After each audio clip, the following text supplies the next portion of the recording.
When I saw this ad, I was not surprised because I know that Sydney Sweeney is from Washington State, in particular that she is from Eastern Washington, and this ad is very Washington State coded, and here's why.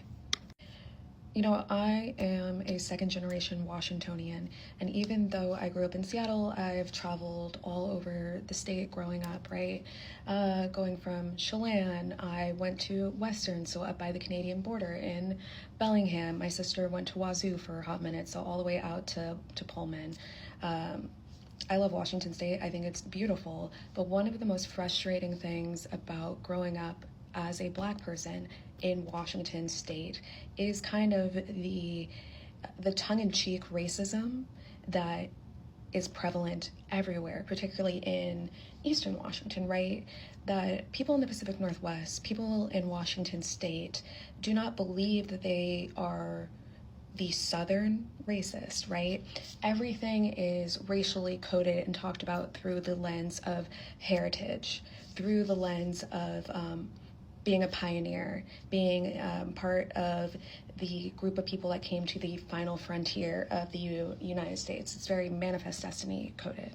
And this heritage narrative, right, it's tied to this idea of escaping the tyranny of the federal government while also trying to remove themselves from the settler violence that was inflicted upon the Native American population of Washington State in order for Washington State to become Washington State.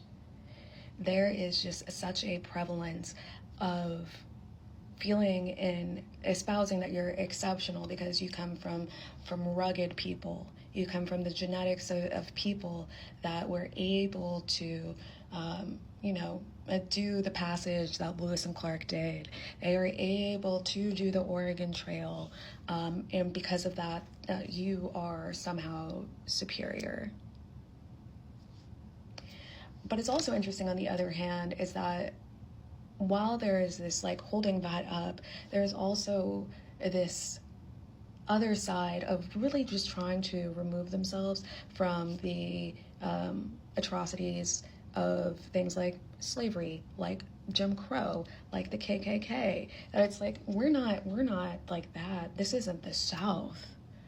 We just want freedom. We want land. We want to be able to create our own peace and support our own heritage. I think this is part of the reason why there's so many kind of white nationalist groups in Washington State. So when I saw this ad and I saw good genes, I was like, yeah, she doesn't have a problem with this because she grew up, this is the narrative that she grew up around. She thinks it's true.